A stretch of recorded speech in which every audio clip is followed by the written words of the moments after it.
நல்லது பண்றதுக்கு அரசியலுக்கு வாங்கடா, கொள்ளை அடிக்கிறது கொலை பண்றதுக்கு மாடா அரசியலுக்கு.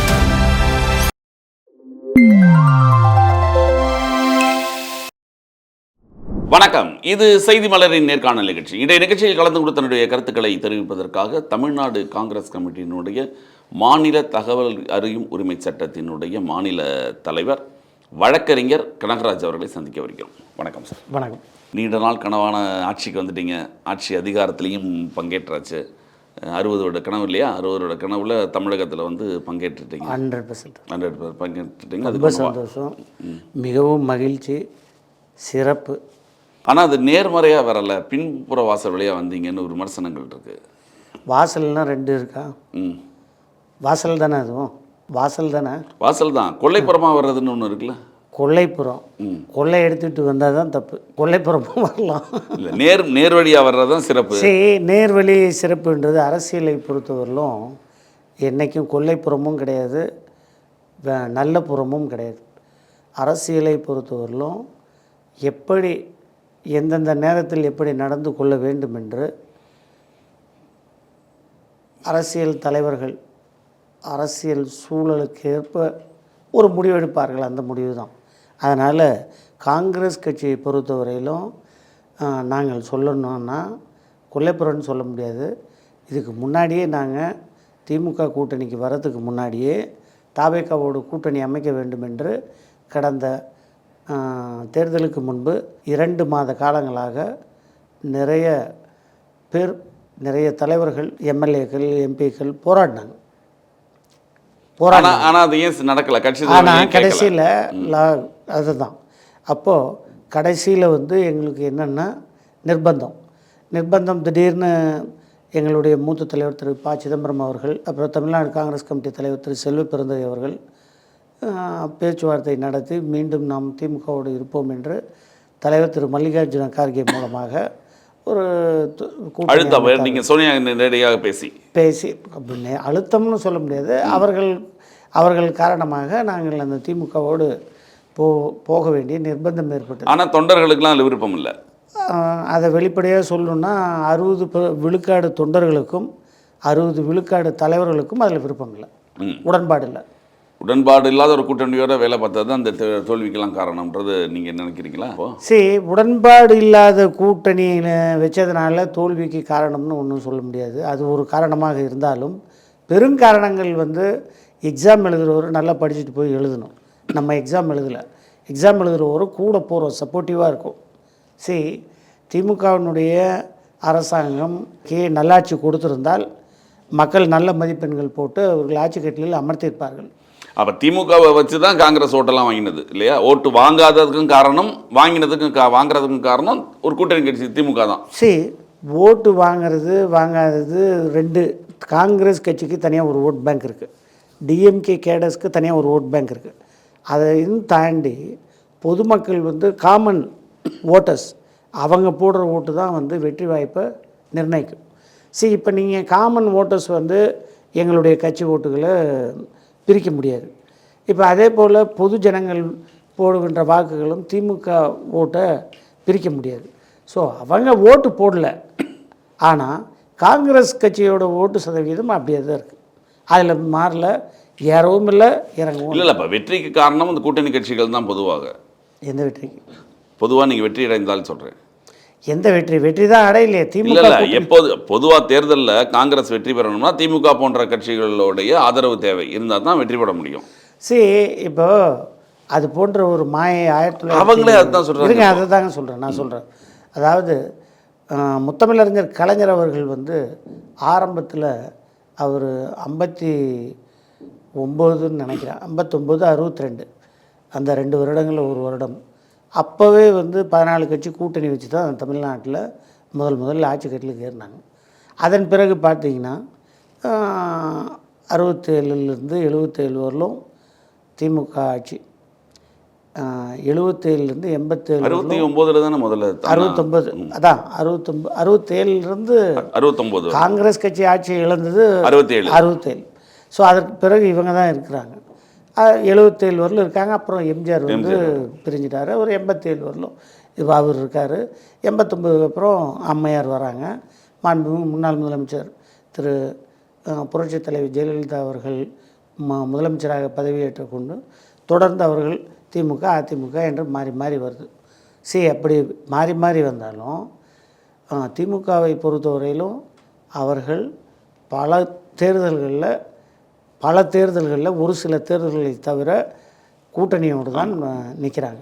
ஏன்னா டிஎம்கே காங்கிரஸ் கூட்டணி, ஏடிஎம்கே காங்கிரஸ் கூட்டணி என்று அப்போவே டெல்லியில் காங்கிரஸ் டிஎம்கேன்னா பார்ட்டி இப்படி தான் மாறி மாறி இருந்தது. இப்போது சமீப காலமாக அவர்கள் தேசிய நீரோட்டத்திற்கு அவங்க வர்றாங்க. 39 சீட் இருக்குன்னா, பாண்டிச்சேரி உள்பட 40 சீட் இருக்குன்னா அவங்க 20 சீட்டு நிற்கிறாங்க. இப்போ எங்களுக்கு அதே போல் மாநில நீரோட்டத்தில் மாநில சித்தாந்தங்களை ஏற்றுக்கொண்டு சமூக நீதி, பெரியார் கொள்கை, திராவிட கொள்கையை ஏற்றுக்கொண்டு இன்றைக்கு காங்கிரஸ் கட்சி திமுகவோட கூட்டணி அமைத்து அவர்கள் தேசிய நீரோட்டத்தில் நாங்கள் வைக்கிறோம், அவர்கள் ஜெயிக்க வைக்கிறோம், அவங்க இருக்கிறாங்க, மந்திரி சபை கொடுக்குறாங்க, எல்லாம் இருக்கும். ஆனால் என்ன பிரச்சனைனா, மந்திரி சபையில் எங்களுக்கு அதிகாரத்தில் ஆட்சியிலும் அதிகாரத்திலும் பங்கு இல்லைன்னு சொன்னாங்க. அந்த ஒரு புள்ளியில் தான் டிஃப்ரென்ஸ் இன் ஒப்பீனியன் கடந்த அதை நீங்கள் வலியுறுத்தி இல்லை தொடர்ந்து வலியுறுத்துறாங்க. 2006 ஒரு சந்தர்ப்பம் அதை காங்கிரஸ் கட்சி தானாக கெடுத்துக்குச்சு. ஆமாம், 2006 வந்தது. அப்போவும் மைனாரிட்டி கவர்மெண்ட்டில் தான் அவங்க இருந்தாங்க. அதுதான் இப்போ என்ன சொல்ல வரோன்னா, டிஎம்கேவை பொறுத்தவரையிலும் கூட்டணி பலத்தில் தான் முழுவதுமாக, ஒரு சில தேர்தலை தவிர 2004 அதுக்கப்புறம் 2014ன்னு நினைக்கிறேன், 2 முறை தான் தனியாக நின்னாங்க. ஆனால் தனியாக நிற்கல அவங்களும், அதுவும் கூட்டணி. அதுலேயும் ஒரு 2 சின்ன கட்சிகள், சிறு கட்சிகள் கூட்டணியில் இருந்தாங்க. அப்போ கூட அவங்க வாக்கு சதவிகிதம் பார்த்தீங்கன்னா டிஎம்கேவுக்கு 14% தான் இருந்தது. கூட்டணி பலத்தில் ஒரு 18% வாங்கினாங்க. ஸோ டிஎம்கேவை பொறுத்தவரையிலும் கூட்டணி பலத்தில் தான் இங்கே தமிழ்நாட்டில் தேர்தலை அவங்க சந்திக்கிறாங்க. ஏடிஎம்கேவை பொறுத்தவரையிலும் கூட்டணி தனியாக தனியாக நின்று அவங்க ஜெயித்தாங்க. ஒரு சில நேரங்களில் அவங்களும் கூட்டணி வச்சு தான் தேர்தலை சந்திக்கிறாங்க. தமிழ்நாடை பொறுத்தவரையிலும் கூட்டணி பலத்தில் தான் இங்கே ஆட்சி செய்ய முடியுன்ற கட்டாயத்துக்கு தள்ளப்பட்டு விட்டோம். நீங்கள் ராஜ்யசபா, அவங்க காங்கிரஸ் ராஜ்யசபா சீட்டும் வாங்கிட்டு தேர்தல் முடிஞ்ச ரிசல்ட் வந்த மறுநாளே இங்கேருந்து ஓடி போயிடுச்சு அப்படிங்கிறது தான் அவங்களுடைய குற்றச்சாட்டு. ஏங்க ஓடி போயிடுச்சுன்னு சொன்னால், இப்போ நாங்கள் மந்திரி சபை அமைக்கும்போது 2004 14 வரலும் இருந்தோமே. அப்போ மந்திரி சபையில் அவங்க 8 மந்திரிகள் தமிழ்நாட்டில் இல்லையா? நாங்கள் கொடுக்கலையா? ராஜாங்க மத்தியில் கூட்டாட்சி, மாநிலத்தில் சுயாட்சின்றாங்களே. இல்லைங்க, அது தவறான விஷயம். அதை தான் கார்த்திக் சார் நீங்கள் தவறாக புரிஞ்சுக்கிங்க.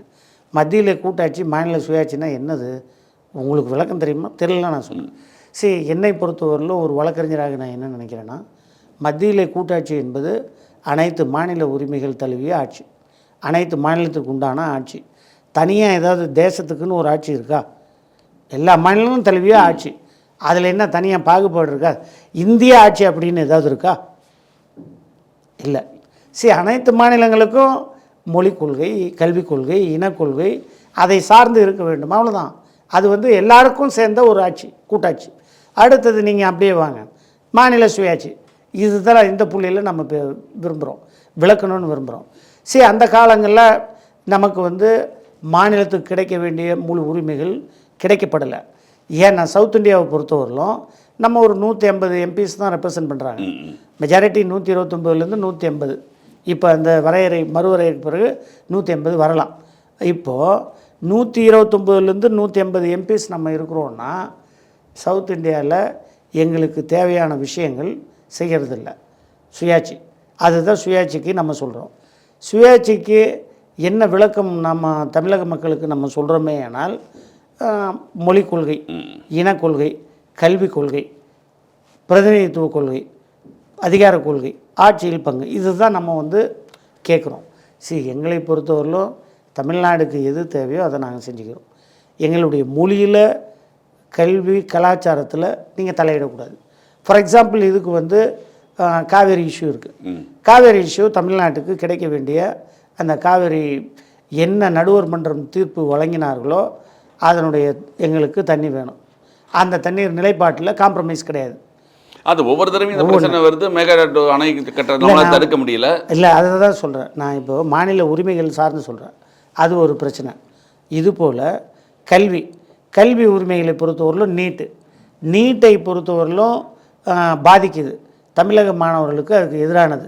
அது ஜல்லிக்கட்டு என்பது எங்களை பொறுத்தவரையிலும் வீர விளையாட்டு. மாநில உரிமைகளை பொறுத்தவரையிலும் இனம், மொழி, கல்வி, இந்த இதுதான்.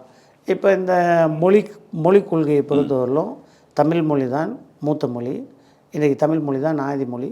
தமிழ் மொழிக்கு தேசிய அளவில், இந்திய அளவில் முக்கியத்துவம் வழங்கப்படவில்லை.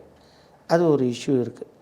தமிழ் மொழிக்கு அங்கீகாரம் மலேசியா போன்ற நாடுகளிலும், இலங்கை போன்ற நாடுகளிலும், சிங்கப்பூர் போன்ற நாடுகளிலும் 2வது பெரிய மொழியாக அங்கீகரிக்கப்பட்ட அலுவல் மொழியாக கருதப்படுகின்றன. எந்த அடிப்படையில்னா அதனுடைய தனித்தன்மை, மூலம். இப்போ பண்டைய காலம் சிறப்பு, பல வருடங்கள், பல்லாயிரம் ஆண்டுகளுக்கு கல் தோன்றி மண் தோன்ற காலத்தை வளர்ந்த மொழி தமிழ் மொழி. கல் தோன்றா மண் தோன்றா காலத்தை வாழ்ந்த மனிதர்கள் தமிழ் மனிதர்கள் அப்படின்னு பூர்வக்குடி, நம்ம தான் ஆதிக்குடி. ஸோ அந்த ஆஸ்பெக்டில் நமக்கு முக்கியத்துவம் இந்திய அளவில் கூட்டாட்சி நடத்துகின்ற இடங்களில் அங்கீகாரம் இல்லை. மொழிக்கு முக்கியத்துவம் தர்றதில்லை. அடுத்தது கல்வியை பொறுத்தவரையிலும் நீட்டு தமிழக மக்களுக்கு, மாணவர்களுக்கு எதிராக இருக்குது, பிடிக்கல. அது வேண்டான்னு யார் கொண்டு வந்தா? மத்தியில் ஆட்சி செய்கின்ற ஆள்கின்றவர்கள். இல்லை யார் அது கொண்டு வந்தது? யார்? ஏங்க நீங்கள் கொண்டு வந்தது அப்படின்னா ஒரு நல்ல திட்டங்கள் எல்லாருக்கும் பெனிஃபிட் இருக்கட்டும் அப்படின்னு காமனாக கொண்டு வர்றாங்க. ஸோ அந்த கிரவுண்ட் அது வரும்போது ரிஃப்ளெக்ஷன் இருக்குது. அப்போ நம்ம வேண்டான்றோம். இப்போ மொழிக் கொள்கையில் எடுத்துங்க, இந்தி திணிப்பை பொறுத்தவரையிலும் தமிழ்நாட்டில் வேண்டாம், விலக்கு வேண்டும்னு கேட்குறோம். நீங்கள் மும்மொழி கொள்கையை நீங்கள் திமுகவும் அதிமுக கேட்குற அளவுக்கு நீங்கள் மொழி பற்றி பேச முடியுமா? நீங்கள் ஏன் பேச முடியாது? அதுதான் காம்ப்ரமைஸ் தேசிய கட்சியில் அதுக்கு இல்லை. பேசுவீங்க. இப்போ நாங்கள் என்ன சொல்லியிருக்கோன்னா, அருமைத் தலைவர் ராகுல் காந்தி அவர்கள் மொழிக் கொள்கையை பொறுத்தவரையிலும் எந்த மாநிலத்தையும் நீங்கள் மொழி திணிப்பு இருக்கக்கூடாது, ஆகவே மொழிக் கொள்கையை பொறுத்தவரையிலும் அந்த மாநில அரசு தான் டிசைட் பண்ணணும் அப்படின்னு மேனிஃபெஸ்டோவில் நாங்கள் போட்டிருக்கோம். இப்போ 2024 லோக்சபா மேனிஃபெஸ்டோவில் அது ஒரு ஒன் ஆஃப் தி கோரிக்கையை வச்சுருக்கோம். நாங்கள் அதை தான் செய்வோம். தேர்தல் அறிக்கையில் இருக்குது, எங்களுடைய அறிக்கையில் இருக்குது. ஸோ நாங்கள் தமிழக மக்கள் நலன் சார்ந்து தான் இருக்கிறோம், தமிழக மக்களுக்கு எதிராக போகலை. ஆகவே எப்போது நாங்கள் மாநில உரிமைகளை காக்கின்ற இடத்தில் வந்துவிட்டோமோ, எப்போது திமுக தேசிய நீரோட்டத்தில் கலந்து விட்டார்களோ, அப்போதே நாங்கள் கேட்பதெல்லாம் எங்களுக்கும் அவர்களுக்கும் ஒரே ஒரு புள்ளியில் தான் பிரச்சனை. ஆட்சியில் பங்கு, அதிகாரத்தில் பங்கு. அவங்க என்ன சொல்கிறாங்க? இப்போ நீங்கள் கூட்டாட்சின்னு சொன்னீங்களா, அந்த கேள்விக்கு வாங்க. கூட்டாட்சி மாநிலத்தில் சுயாட்சின்னீங்கள, அந்த சுயாட்சிக்கு தான் இப்போ இவ்வளோ விளக்கம் தரோம். ஸோ சுயாட்சி என்பதை பொறுத்த வரையிலும் தமிழக மக்களின் நலன் சார்ந்து இருக்கணும். மொழி, இன, கல்வி, அடுத்தது எல்லாம் நீராக இருந்தாலும் காற்றாக இருந்தாலும் எதுவாக இருந்தாலும் தமிழக மக்கள் நலன் சார்ந்து இருக்கணும். அதற்கு நாங்கள் சமூக நீதி காக்கப்படணும். கல்வியில் சுதந்திரம் வேண்டும். கல்வியில் நிர்பந்தம் கூடாது. அதே போல் மொழி திணிப்பு, இந்தி மொழி திணிப்பு கூடாது. மக்கள் ஏற்கின்ற வரையில் இந்தி மொழி திணிப்பு கூடாது. நாங்கள் இருமொழி கொள்கையை ஆதரிக்கிறோம், மும்மொழி கொள்கையை எதிர்க்கிறோம். இதுதான் எங்களுடைய கான்செப்ட். கொள்கை அதாவது மொழி வேண்டான்னு சொல்ல, மொழி படிச்சுக்கலாம் யார் வேணாலும், அது ஆப்ஷனலாக இருக்கணுமே தவிர மொழி திணிப்பு மேண்டேட்ரியாக இருக்கக்கூடாது, கம்பல்சனாக இருக்கக்கூடாது. இப்போது அவங்க என்ன குற்றம் சொல்கிறாங்கன்னா, திமுகவோட வாக்குகளை ஃபுல்லாக வாங்கிட்டு உடனடியாக அணி மாறுறீங்க, கூட்டணி அணி மாறுறீங்க. அவங்களுடைய இதுவே அதுதான், அவங்களுடைய குற்றச்சாட்டே அதுதான். வைகோ கூட சொன்னார், நேற்று சொன்னார் இல்லையா, வைகோ கூட சொல்லியிருந்தார், நாங்கள் காங்கிரஸ் மாதிரி துரோகம் பண்ணலை, சொல்லாமல் மறுநாளே நாங்கள் கிளம்பி போகல, அப்படி இந்த மாதிரி குற்றச்சாட்டுகள் தொடர்ந்து இருக்குது காங்கிரஸ் மேலே, இப்போ வரைக்கும் இருக்குது. தேர்தல் இன்னைக்கு ரிசல்ட் 20 நாள் ஆச்சுனாலும், ஒரு அரசாங்கம் அமைந்தே 20 நாளைக்கு மேலே ஆச்சு, ஆனாலும் இந்த குற்றச்சாட்டு தொடர்ந்து இருக்குது. அதுதான் கார்த்திக் சார், நான் என்ன சொல்லுவேன்னா, அரசியலை பொறுத்தவரையிலும் நிரந்தர நண்பர்களும் இல்லை, நிரந்தர எதிரிகளும் இல்லை. கூட்டணி என்பது தேர்தல் கூட்டணி முடிந்த உடனே எங்களுடைய இது முடிஞ்சு போச்சு. நீங்கள் திமுக கொள்கைன்றது வேறு, காங்கிரஸ் கொள்கைன்றது வேறு. அதனால் தேர்தல் முடிஞ்சு போச்சுன்னு சொல்கிறீங்க. தேர்தல் முடிஞ்ச கூட்டணி ஆட்சி, உங்களோட கூட்டணி சேர்ந்தவொடனே அடுத்த நாடாளுமன்ற தேர்தலையும் சரி, உள்ளாட்சி தேர்தலையும் தாவேக்கோட கூட்டணின்னு சொல்கிறீங்க இப்போவே. அதை தான் சொல்கிறேன். அது மாதிரி காமன் மினிமம் ப்ரோக்ராம் நாங்கள் தாவேக்காவில் எங்களுடைய காமன் மினிமம் ப்ரோக்ராம் அதிகார பகிர்வை ஏற்றுக்கிறாங்க. நாங்கள் எங்களுக்கும் லோக்கல் பாடி அடுத்து பார்லிமெண்ட் அசம்பிளிலையும் கூட்டணி நீங்கள் எங்களோட இருக்கணும் அப்படின்னு நாங்கள் ப்ரீ கண்டிஷன் போட்டு ஒரு காமன் மினிமம் அஜெண்டாவில் போகிறோம். நீங்கள் அந்த மாதிரி எதுவுமே செய்யலையே. ஏன் கேட்கல? கேட்கலையா? அதெல்லாம் கேட்டு கேட்டு பார்த்து சலிச்சு போயாச்சு. யார் கேட்கல? அப்போ நிர்பந்தத்தின்படி தான் இப்போ இந்த தடவை இருந்தீங்க, வேறு வழி இல்லாமல் அந்த காலத்தில் நீங்கள் மூப்பனார் வந்து பிரதமராக இருக்க வேண்டுங்க. தமிழர் ஒருவர் பிரதமர் ஆகிறதுக்கு சான்சஸ் இருந்தது. மூப்பனார் தேவகவுடா பிரதமர் ஆகும்போது. அப்போ ஆனால் அவர் காங்கிரஸ் இல்லை, தமிழ் மாநில காங்கிரஸ் தானே இருந்தாலும் தமிழர். அப்போது காங்கிரஸ் கட்சியின் ஆதரவோடு பிரதமர் ஆகுகின்ற வாய்ப்பு இருந்தது. அந்த வாய்ப்பை யார் நழுவு விட்டது, யார் இது பண்ணாங்கன்னா நாட்டு மக்களுக்கு தெரியும். திமுக தான். அன்னைக்கு ஒரு தமிழர் பிரதமர் ஆக்கியிருந்தால் இன்றைக்கி நமக்கு வந்து பிரதமர் கனவுல ரெக்கார்டில் ஒரு அதிகார பகிர்வு, ஆட்சி பகிர்வு, நமக்கு என்ன மாநில உரிமைகளோ அதெல்லாம் நிலைநாட்டுகிற சந்தர்ப்பம் கிடைச்சிருக்கும். அதை நம்ம தவற விட்டோம். நீங்கள் இப்போது தாவேக்கு ஆதரவு தரும்போது வெளியில் இவங்க கம்யூனிஸ்ட்லாம் வெளியிலேருந்து ஆதரவு தராங்க. நீங்கள் அரசாங்கத்தில் பங்கெடுக்கிறீங்க, 5 பேர் தான் ஜெயிச்சிருக்கீங்க. 5 பேர் ஜெயிச்சதில் 2 மினிஸ்டர் போஸ்டிங்கு. ஏற்கனவே திமுகட்ட வந்து தேர்தலுக்கு முன்பாக ஒரு ராஜ்யசபா சீட்டு வாங்கிட்டீங்க. இப்போ தாவேக்காட்ட ஒரு ராஜ்யசபா சீட் திருப்பி வாங்குறீங்க. இப்போ தாவேக்காவை நீங்கள் உங்களுடைய ஆதரவை வச்சு மிரட்டி இது மாதிரி நடக்குது? அதுவும் இல்லைங்க, அந்த மாதிரிலாம் எதுவும் இல்லை. மொத்தமே 5 பேர் ஜெயிச்சது அது இல்லைங்க. நீங்கள் அப்படி பார்த்தா 20 பேர் ஜெயிச்சு 8 பேர் மினிஸ்டர் ஆனாங்களா? அது எப்படி? 19 பேரோ 14 பேர் தானே ஜெயித்தாங்க. காங்கிரஸ் யூபிஏ அலையன்ஸில் ஐக்கிய முற்போக்கு கூட்டணி ஆட்சியில் இருந்தப்போ எத்தனை எம்பிஸ் ஜெயித்தாங்க? டிஎம்கே எவ்வளோ எம்பிஸ் ஜெயித்தாங்க? இல்லை, நீங்கள் எம்பிஸ் ஜெயிச்சு அங்கே மினிஸ்டர் வேறு, இங்கே நீங்கள் மொத்தமே 5 பேர் தான் எம்எல்ஏ. சரி, நான் என்ன சொல்கிறேன்னா, பவர் ஷேரிங்குன்றது வந்து அதிகாரம் காங்கிரஸ் கட்சிக்கு 60 ஆண்டுகள் வந்து கிடைக்கிறது.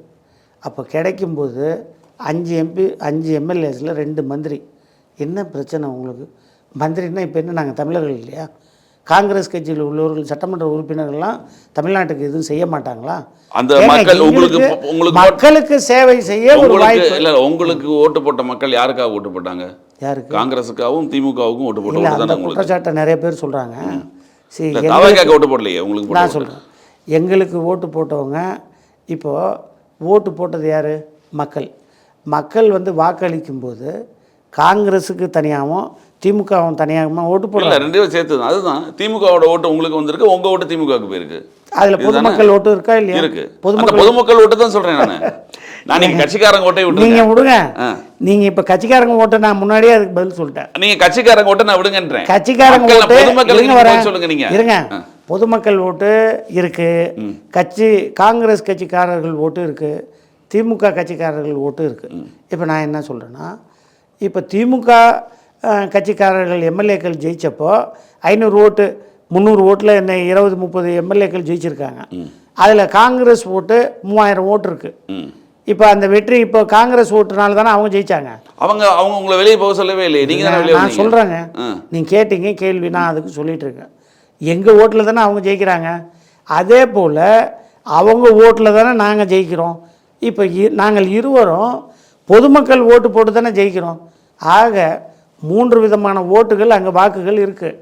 பொதுமக்கள் போட்டிருக்காங்க, திமுக கட்சிக்காரர்கள் போடுறாங்க, காங்கிரஸ் கட்சிக்காரர்கள் போடுறாங்க, விசிக கட்சிக்காரர்கள் போட்டாங்க, ஐயுஎம்எல் போட்டாங்க, இப்போ மதிமுக போட்டாங்க, எல்லோரும் போடுறாங்க, தேமுதிக போட்டாங்க, எல்லோரும் தான் இருக்குது. ஸோ அந்த வாக்குன்றதை பொறுத்து இவங்க மட்டுமே போட்டாங்க, திமுக மட்டுமே போட்டாங்கன்னு சொல்ல முடியாது. அதில் பொதுமக்கள் வாக்கும் இருக்குது. அந்த பொதுமக்கள் வாக்கு தான் நான் கேட்குறேன். அந்த பொதுமக்கள் வாக்கு யாருக்காக போட்டாங்க? காங்கிரஸ் திமுக அலையன்ஸுக்காக போட்டாங்க. எல்லாமே சேர்த்து சொல்கிறேன். நீங்கள் சொல்கிற மாதிரி விடுதலை சிறுத்தைகள் எல்லாருமே சேர்த்து எல்லாரும் போட்டது. தாவேக்கா ஆட்சி அமைக்கணும்னு அவங்க உங்களுக்கு ஓட்டு போட்டு ஜெயிக்க வைக்கல இல்லையா? அதுதான் மக்கள் தீர்ப்பை பொறுத்தவரையிலும் நீங்கள் பார்த்தீங்கன்னா எங்கள் கூட்டணிக்கு 77 இடங்கள் போட்டாங்க. இப்போ இந்த 77 இடங்களில் திமுக காங்கிரஸ் கூட்டணி 77 இடம் வெற்றி பெற்றதுன்னா தாவேக்காவுக்கு 108 இடம் போட்டிருக்காங்க. இப்போ மக்கள் எந்த ஆட்சி விரும்புகிறாங்க? டிஎம்கே ஆட்சி வேண்டாம், ஏடிஎம்கே ஆட்சி வேண்டாம். நாங்கள் எப்போ வெளியே வந்தோம் திமுக விட்டு? என்றைக்கு 3 மணிக்கு ரிசல்ட் வந்தது. ரிசல்ட் வந்த உடனே நீங்கள் என்ன பண்ணீங்க? 4-5 மணிக்கெல்லாம் திமுக அதிமுக கூட்டணி பேச்சுவார்த்தை நடத்துனீங்க. ஏன் வெளியே வந்தோம்? ஒரு ஒரு எல்லாரும் சொல்கிறாங்க முதுகில் குத்திட்டு வெளியே வந்த மாதிரிலாம் கிடையாது.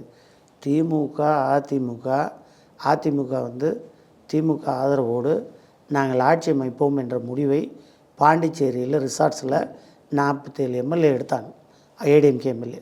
அதில் எடுத்தவங்க அந்த முடிவுக்கு எதிராக நின்றவங்க சிவி சண்முகம், முன்னாள் அமைச்சர் சட்ட அமைச்சர் சிவி சண்முகம் மற்றும் வேலுமணி அவர்களும் விஜயபாஸ்கர் அவர்களும் பல எல்லாரும் அவங்க ஒரு முடிவு எடுத்து திமுகவை எதிர்த்து வந்த கட்சி தான் அதிமுக. நீங்கள் அதை சமரசம் செய்து கொண்டு தாவேக்கா ஆட்சி ஆளக்கூடாதுன்றதுக்காக திமுகவோடு சமரசம் செய்தால் அது வேண்டாம். ஏன்னா ரஜினி வந்து ஒரு குரல் கொடுத்தாரு, உடனே போய் ஸ்டாலினை பார்த்தாரு. சூப்பர் ஸ்டார் ரஜினிகாந்த் அவர்கள் ஸ்டாலினை பார்த்த உடனே அடுத்தது டெல்லியில் சப்போர்ட் இருக்குது, வாங்க நம்ம டிஎம்கே ஆதரவோடு ஆட்சி அமைப்போம் அப்படின்னு ஒரு நிலைப்பாடு வந்தது. அது 6 மணி வரலும் ஓடினது. கவர்னர் அதனால் இழுத்தடிச்சார், 5 முறை நடக்க வச்சார். யார்? விஜய் அவர்களை மெஜாரிட்டி எடுத்திருந்தாலும் சிங்கிள் லார்ஜஸ்ட் பார்ட்டியை உடனே ஃப்ளோர் டெஸ்ட்டுக்கு அனுப்பணும், கொடுக்கல. அவர் வந்து 4 முறை அவர் ரிஜெக்ட் பண்ணி, அதாவது நான் ஒத்துக்க முடியாது, நீங்கள் காங்கிரஸ் லெட்டரோடு கொடுத்துட்டீங்க, சேர்த்து 5 பேர் கொடுத்துருக்கீங்க, அதனால் நான் ஏற்றுக்க மாட்டேன் அப்படின்னலாம் சொல்லி இது பண்ணார். அவர் ஒரு ரீசன் சொன்னார். கவர்னரை பொறுத்தவரையிலும் மத்திய மைனாரிட்டி பாஜக என்ன சொல்லுதோ அதை தான் அவர் செய்வார். ஆனால் நீங்கள் காங்கிரஸ் வெளியில் வர்றதுக்கு உண்டான காரணம், மிக முக்கிய காரணம், அந்த நெருடலுக்கு என்ன காரணம்னா அதிமுக கூட்டணி அமைத்து ஆட்சி அதிமுக சேர்ந்ததே கிடையாது. இப்போ நீங்கள் நான் ஒன்று சொல்கிறேன், நான் சொல்கிறேன் இப்போ நான் என்ன கேட்குறேன்னா, மக்கள் வாக்களித்தது திமுகவுக்கு எதிராக அதிமுகவுக்கு எதிராக திமுகவுக்கு. அப்போ அதிமுக வந்து அதை சமரசம் செய்து கூட்டணி ஆட்சிக்கு திமுக ஆதரவோடு ஆட்சி கட்டலுக்கு போகலான்னு சொல்லி ஒரு டெசிஷன் எடுக்கலாமா? இல்லை, அதுதான் நான் ஏன் எடுத்தாங்க? அதை ஏன் எடுத்தாங்க? அதில் காங்கிரஸுக்கு என்ன பிரச்சனை வந்தது? ஏங்க நீங்கள் ஒரு நிலைப்பாடு எடுக்கும்போது நாங்கள் ஒரு நிலைப்பாடு எடுக்க வேண்டாமா? பிஜேபி வருது, அதில் தான் வெளியே போகிறோம். பிஜேபி இப்போ மறைமுக ஆட்சி வரும் திமுகவோட AIADMK. Suppose let us assume that இப்போ டிஎம்கே வந்து இன்டைரக்ட்லி சப்போர்ட்டிங் ஏடிஎம்கே கவர்மெண்ட். இப்போ ஹூ இஸ் ரூலிங்? பிஜேபி தானே அங்கே ஆட்சி செய்வாங்க.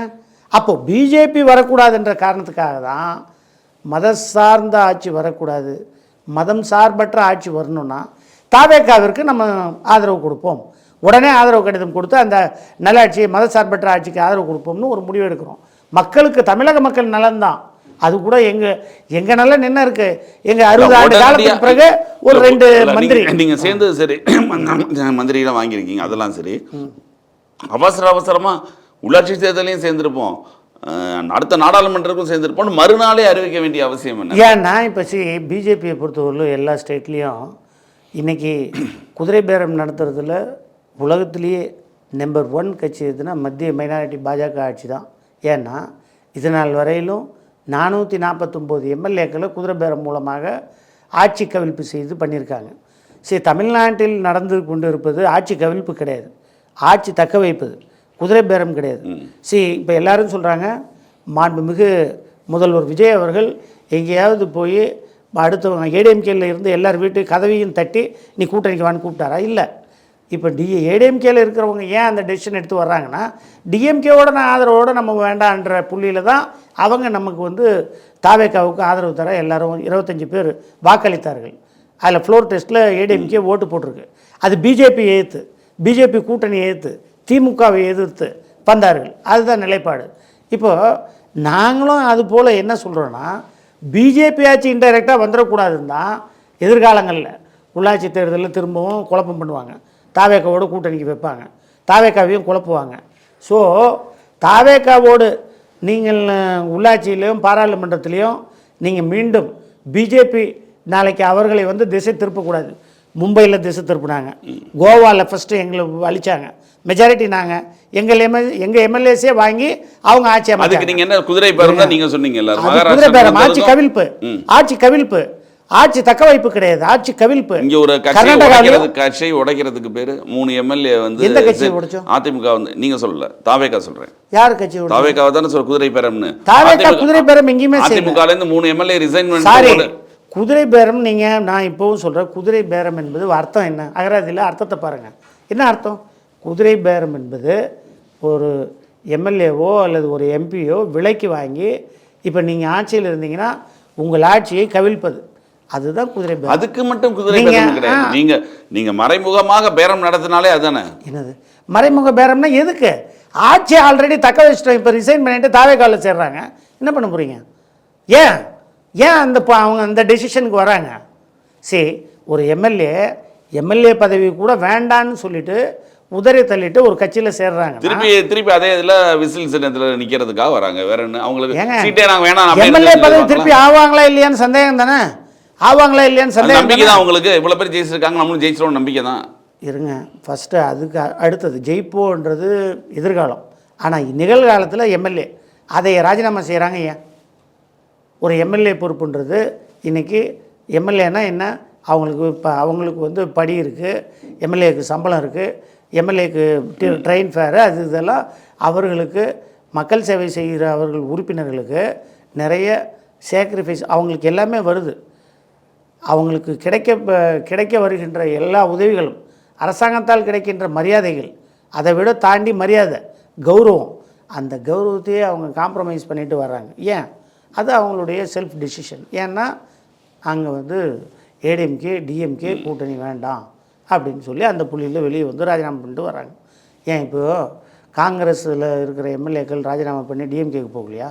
இப்போ டிஎம்கேயில் நான் கேட்குறேன், அதிமுகவில் இருந்த திமுகவில் இருக்கின்ற 25 அமைச்சர்கள் அதிமுகவிலேருந்து வந்தவங்க தானே. சேகர்பாபு யார்? சேகர்பாபு யார்? செங்கோட்டையன் ஏன் போனார்? இப்போ இவங்க அமைச்சர்கள் வைத்தியலிங்கம் ஏன் போனார்? மனோஜ் பாண்டியன் ஏன் போனார்? ஓபிஎஸ் முன்னாள் முதலமைச்சர் அவர் ஏன் போனார்? ஓபிஎஸ்ஸே டிஎம்கேல போயிருக்காரு, ஏன் போனார்? அது என்ன குதிரை பேரமா? அது என்ன நல்ல பேரமா? அது குதிரை பேரம் இல்லையா? நீங்கள் என்ன சொல்லணும்? டிஎம்கேவை பொறுத்தவரையிலும் திமுக கட்சி தான் இருப்பாங்க, ஏடிஎம்கேலேருந்து எதுவும் சேர்த்துக்க மாட்டேன்னு சொன்னால் நியாயம். நீங்கள் ஆட்சிக்கு பிறகு உங்கள் ஆட்சியை தக்க வைக்க நீங்கள் ஓபிஎஸ் கொண்டு வரீங்க எம்எல்ஏவா, தொகுதியில் ஜெயிக்கிறதுக்கு வைத்தியலிங்கத்தை நிறுத்துறீங்க ஏடிஎம்கே எம்எல்ஏவா. எல்லா இடத்துலையும் நீங்கள் பார்த்தீங்கன்னா கண்ணப்பன் அவரும் ஏடிஎம்கே, சேகர்பாபு ஏடிஎம்கே, இப்படி வரிசையாக ஒரு பட்டியல் போட்டோம்னா அங்கே ஒரு 15 அமைச்சர்கள் இருக்காங்க, மனோஜ் பாண்டியன் வரலாம். இப்போது அதனால் குதிரை பேரம்னு சொல்கிறதுக்கு திமுக கட்சிக்காரர்களுக்கு சொல்ல முடியாது. ஸோ அப்படி சொன்னால் கூட தவறு. குதிரை பேரம்னு எங்கேயுமே நடத்தலை. குதிரை பேரத்தில் தலை சிறந்தவர்கள் மத்திய மைனாரிட்டி பாஜக கட்சி, பாஜக கட்சி, அவங்க கட்சி தான் கர்நாடகாவில் செஞ்சாங்க, கோவாவில் செஞ்சாங்க, மும்பையில் செஞ்சாங்க, அடுத்து ஜார்க்கண்டில் செஞ்சாங்க, இது மத்திய பிரதேசில் செஞ்சாங்க, எல்லா இடத்துலையும். வெஸ்ட் பெங்காலில் இப்போ டோட்டலாகவே தலைகீழ எஸ்ஐஆரை கொண்டு வந்து மாற்றியே போட்டாங்க. இதுக்கெல்லாம் யார் சொல்கிறது? நீங்கள் அவங்களெல்லாம் யார் கேட்குறது? ஆட்சி இழந்திருக்கோமே நாங்கள். அவங்க தான் இப்போ இந்த குதிரை பேர அரசியலில் உலகத்தில் முதல் குதிரையாக இருப்பவர்கள். மிக்க நன்றி. தமிழகத்தின் அரசியல் சூழல் பற்றி எங்கள் விவாதத்துக்கு மிக்க நன்றி. நிகழ்ச்சியில் கலந்து கொடுத்த மேலான கருத்துக்களை தெரிவித்தது. நன்றி கார்த்தி.